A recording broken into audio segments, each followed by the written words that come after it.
Transcribed.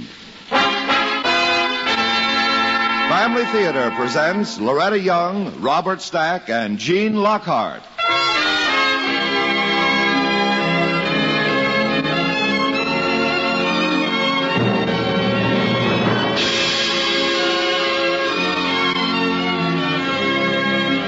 From Hollywood, the Mutual Network, in cooperation with Family Theater, presents The Longest Hour, starring Robert Stack and Gene Lockhart. To introduce the drama, here is your hostess, Loretta Young.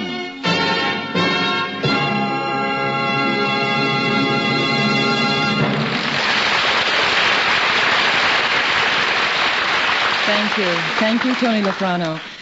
Family Theater's only purpose is to bring to everyone's attention a practice that must become an important part of our lives if we are to win peace for ourselves, peace for our families, and peace for the world. It urges you to pray. Pray together as a family.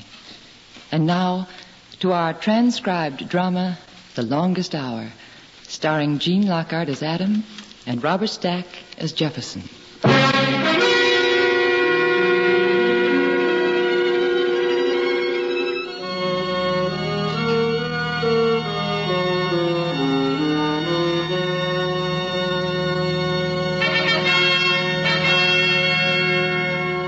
It is the night of July 1st, 1776. In a small, stuffy anteroom of the Pennsylvania State House at Philadelphia, 5 weary men working by candlelight are gathered about a writing desk littered with crumpled sheets of paper. They're tired. Their nerves are on edge. Their patience at the breaking point.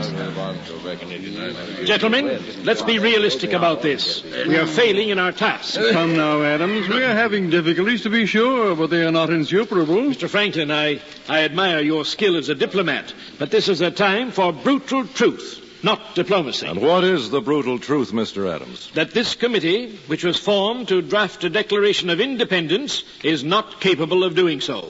I declared from the beginning, Jefferson, that such a document, if it's to be written at all, must be the product of a single intelligence. And now I'm being proved right. I find small satisfaction in your being right, Mr. Adams. Right or wrong, we must have a declaration ready when the convention continues in the morning. And more than that, Sherman. Must be one upon which we 5 will stand or fall. You've been hopping on that ever since the committee convened, Livingston. Don't you think it can be done? Frankly, I don't. We 5 were not chosen by accident. Our backgrounds differ as well as our views. You needn't keep reminding me that you are an aristocrat. Now, Roger. And you, Sherman, needn't take the position that a man must have grime under his nails to be a patriot. Gentlemen, this is a poor moment for bickering. Call it bickering if you will, Mr. Franklin. The fact stands. No 2 of this committee are in agreement, much less all 5. John, whatever purpose lay behind the choice of committee members, it remains that if the declaration is longer delayed, the convention will never adopt it. This is the hour, the last hour. Well then, what has been done? You, Mr. Jefferson, for a man so popular with the crowd, you've lapsed into an unseemly silence. I've been trying on paper to frame a beginning to this, Mr. Adams. The actual language of the Declaration. Well? It's just a start. But how does this sound? When in the course of human events, it becomes necessary for a people to advance from that subordination in which they have hitherto remained... No, it's too windy, Jefferson. The opening's all right, but after that you go into... No, the last part sounds negative, Tom, as if we're apologizing. And I don't care for the word subordination. Read it again, Tom. Slowly. When in the course of human events, it becomes necessary for a people to advance from that... That's the word I balk at. Advance. It's not strong enough. I think that's where it goes off. We're doing more than advancing. We're cutting ourselves off from the crown. All right. Instead of advance, let's try sever. That's better. Oh, Tom? Yes, Mr. Franklin. Sever is undoubtedly the word to describe the precise action that we're taking, but I think for our part the language should indicate a more natural progression to freedom, something that's our due. How about dissolve? Dissolve? Much better. Try going on from there. In the course of human events, it becomes necessary for people to dissolve the bands which have connected them with another. Try making a people one people. For one people to dissolve the bands which have connected them with another. No. It still sounds Just negative. a minute, Roger. Just a minute. All right. How's this? Which have connected them with another. And to assume among the powers of the earth the equal and independent station. Yeah, now, that phrase. Please, right Mr. there. Adams. Station to which the laws of nature and nature's God entitle them. Better it tells what we're after. I don't like equal and independent. The language is misleading. Mr. Adams, if we haggle over every word, this will never be finished. You haggled on a point of grammar a moment ago, Sherman. The phrase, equal and independent, I say, is misleading. Is it the word equal which disturbs you, Mr. Adams? It is not. Retain equal, Mr. Jefferson, but change independent to separate. We are proclaiming our independence, are we not? Precisely. And the proclamation is implicit in the document. I want to make clear that the individual sovereignty of each colony is assured. Good heavens, Mr. Adams. Are we to fight the British colony by colony, or are we forming a union? A union. A union of sovereign states, yes. Mr. Adams, I feel the word independent should appear prominently in the Declaration. I've no wish that it shall not, Livingston, but I can promise you that unless the separate character of each colony is guaranteed in writing, Massachusetts will not be signatory to this agreement. Tom, since it is our intention to guarantee such sovereignty to the colonies, might this not be an appropriate place to say so? But Mr. Franklin, the question, after all, is something we can settle amongst ourselves. Our ringing declaration of our freedom is what we wish to have sound loudest in the ears of King George. Very well, Mr. Franklin. To assume among the powers of the earth the separate and equal station to which the laws of nature and nature's God entitle them.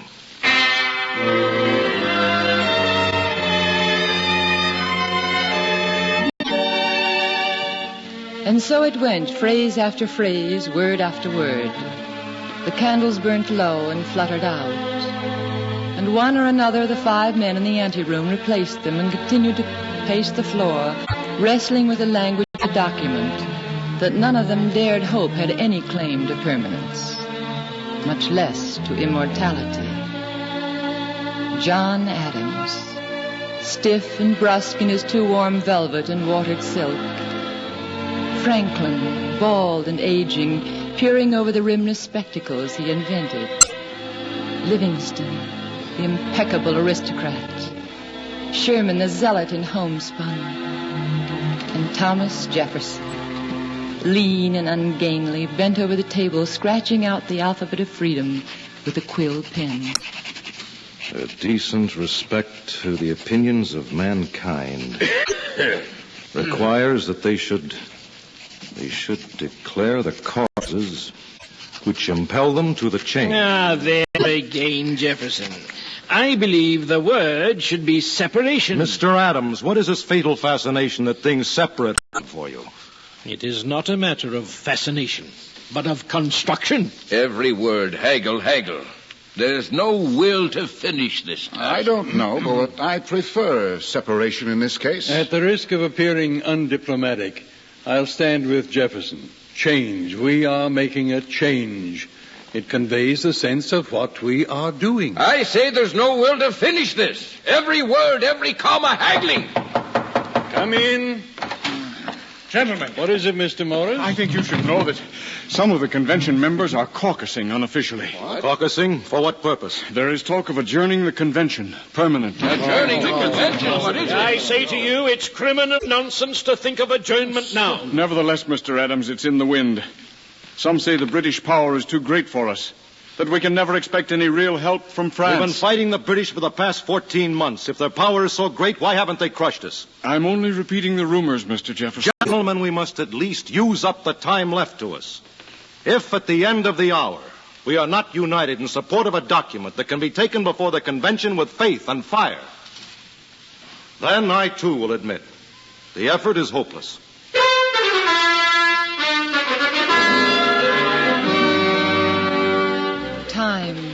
It was a fight now against time and faint-heartedness, against the mutterings of sunshine patriots and men of little faith. As the minutes went by, Jefferson scratched furiously at the document before him, the other members nodding as they read over his shoulder, now and then offering a suggestion or making a comment. Almost unnoticed, a gray light crept slowly into the room as the dawn quietly, gradually pushed back the shades of night.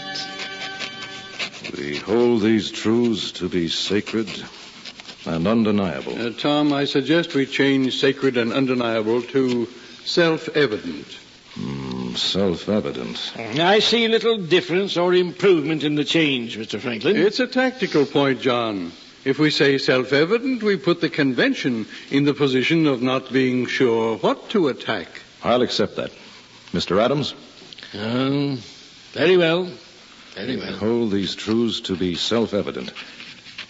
That all men are created free and equal. No, not created. Born free and equal. On the contrary, Mr. Adams, we are created in our equality God-given by that act of creation. If men are merely born, they have no one to pray to. But if they are created, then it is by a divine agency, by God. And to him they may turn in time of trouble or to give thanks. Very well. Very well, Mr. Jefferson. Continue. That all men are created free and equal. And that they are endowed by their Creator with certain unalienable rights. That among these are life, liberty, and the pursuit of happiness. Haggle. We'll never finish this on time. Gentlemen, we're almost finished. Now let's try to hold on to our tempers a little longer.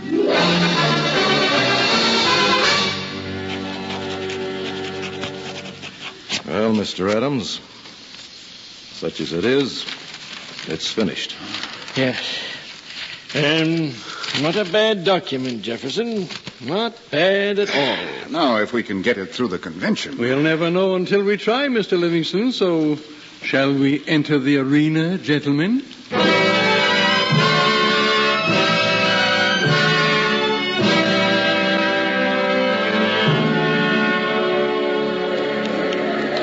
What's your opinion, Mr. Franklin? Well, at least they sat quietly while it was being read to them. I think we can expect some trouble before the voting. The aristocrats don't like it. I'm an aristocrat, Sherman, and I helped write it. Mr. Chairman! Mr. Chairman! It's starting the faint hearts. I knew it. The chair recognizes General Schuyler of New York. Mr. Chairman, as a representative of my sovereign state, I cannot vote on a matter of such debatable import without months to consider. The chair recognizes Mr. Jefferson of Virginia. Mr. Chairman, we are a year and 2 months from Lexington and Concord. All that time, Americans have been fighting and dying for independence, and the whole world knows it. And still we have not, as a people, declared our independence to the world. There are no more months left us in which to consider the matter. We must act now or never. Mr. Chairman!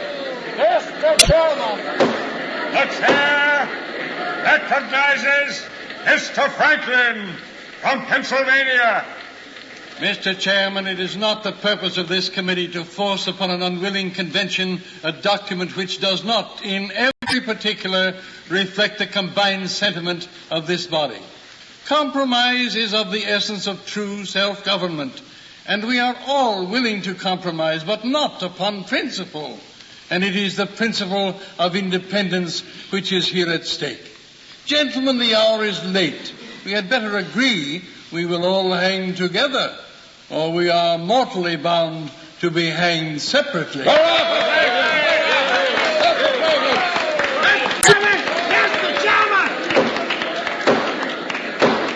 The chair recognizes Mr. Lee of Virginia.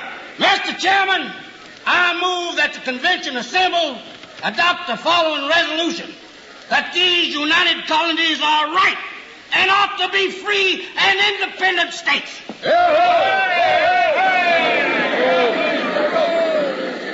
We're in for a fight, Mr. Franklin. I'm not so sure. There may be a way around this. Let's press for a vote. Mr. Lee's resolution constitutes the heart of the But declaration. Livingston, they aren't ready to accept the draft declaration as it stands. Exactly. I think what Mr. Livingston means is that if we can force a vote on the Lee resolution and the convention accepts it, the declaration will follow as a matter of course. It won't. They'll change it. They'll cut it to pieces. We have to risk that, Tom. I say Mr. Adams is right. On the Lee resolution first. It's our only chance. And as for changing the draft, heavens, man, we aren't infallible. I don't claim we are, Mr. Adams. Gentlemen, let's address ourselves to the business at hand. Mr. Franklin, the chairman's trying to catch your eye. I know. He's been estimating the pros and cons. I think Harrison's with us. Yes, it looks as if he wanted a sign from you, Mr. Franklin. Yes, well, are we all agreed? Shall we force a vote now, John?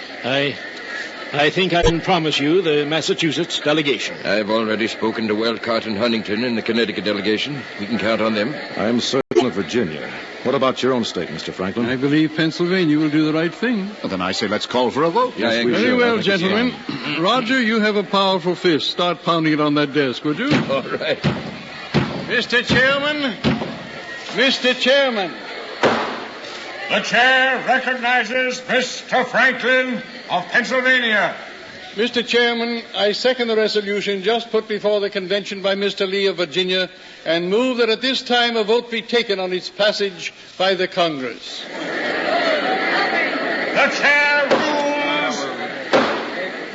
chair rules in the affirmative on the motion of the member of the Pennsylvania delegation. The vote will be taken at this time on the resolution submitted to the convention by Mr. Lee of Virginia. We will call the roll of the colonies.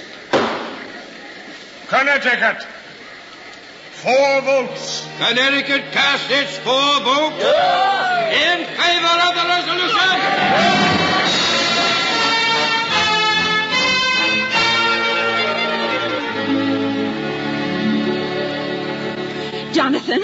Jonathan, have you seen the paper this morning? I have. The British have won another battle in New York. They'll be here in Philadelphia before you know it. Oh, no, I don't mean that. Here, look, this little item on the back page. Read it. This day, the Continental Congress declared the United Colonies free and independent states. Is that all there is to it?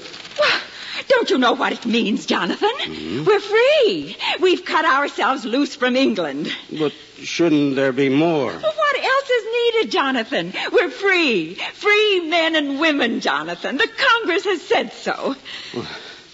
Well, I can't believe it. Maria, I can't believe it. I heard Mr. Jefferson's to read the declaration in the courtyard of the State House this afternoon, and that anyone can come who wants. Well, then why are you standing there? Get your bonnet, wife. Get your bonnet.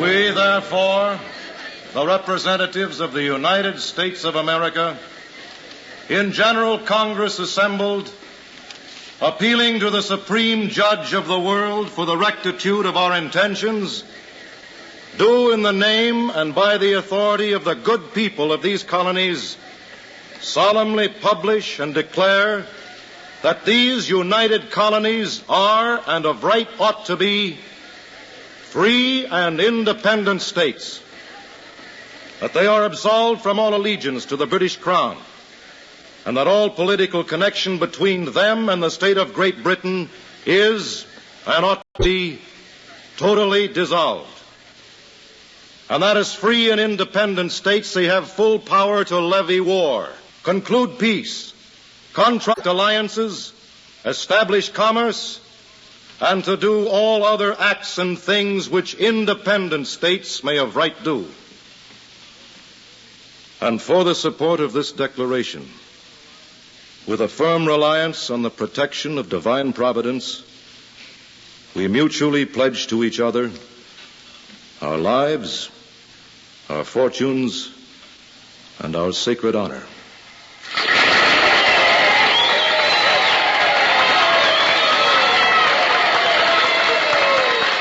Mr. Adams, I should say young Jefferson reads almost as well as he writes. Yes, indeed. There's a lot to learn, but I believe he'll learn it. Mr. Franklin, listen to that crowd. They're for it. The Declaration says what they want it to say. Yes, Tom, I think it does. Do you feel the people are with us now, Mr. Adams? Indeed I do. Yes. Well, the greatest question that was ever debated in America has been decided. And a greater, perhaps, will never be decided, and never was, among free men. There's still a long fight ahead of us. I'm well aware of the blood and toil and treasure it will cost us to maintain the Declaration. And yet, through all the gloom, I can see the rays of ravishing light and glory. I think that it will be a memorable day. Perhaps the most memorable in the history of America. I believe it will be solemnized by succeeding generations as the great anniversary festival. It deserves to be celebrated with every kind of pomp and parade, with shows, games, sports, guns, bells, bonfires, from one end of this continent to the other. And from this day forward, forevermore. Yes. But above all, it should be, it must be forever commemorated as our day of deliverance, commemorated by solemn acts of devotion to God Almighty.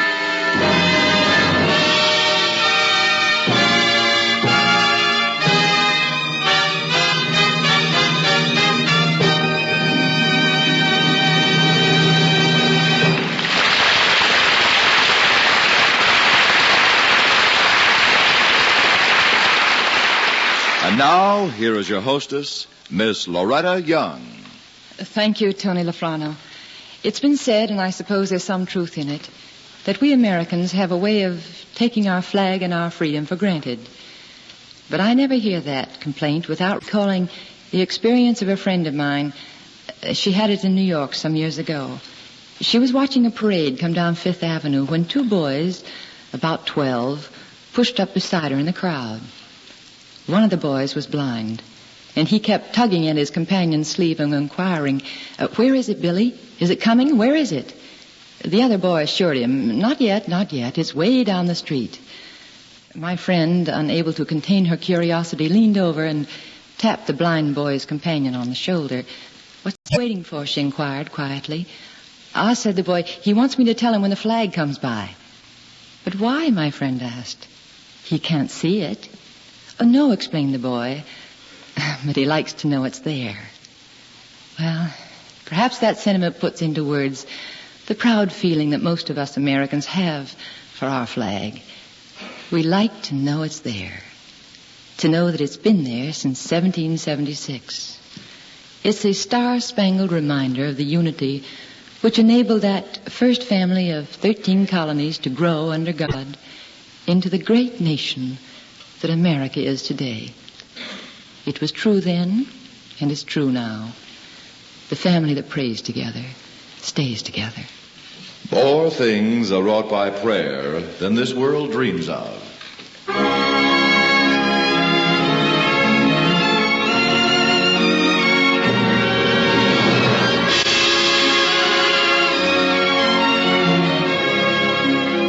From Hollywood, Family Theater has brought you The Longest Hour, starring Robert Stack and Gene Lockhart.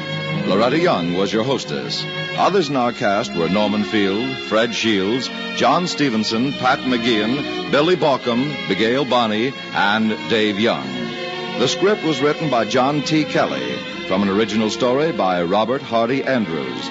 Music composed and conducted by Harry Zimmerman, and was directed and transcribed for Family Theater by Joseph F. Mansfield. This series of Family Theater broadcasts is made possible by the thousands of you who feel the need for this type of program, by the Mutual Network, which has responded to this need, and by the hundreds of stars of stage, screen, and radio who give so unselfishly of their time and talent to appear on our Family Theater stage. To them and to you, our humble thanks. This is Tony Lafrano expressing the wish of Family Theater that the blessing of God may be upon you and your home, and inviting you to be with us next week when Family Theater will present Medicine Man, starring Peter Lynn Hayes and Mary Healy. Join us, won't you?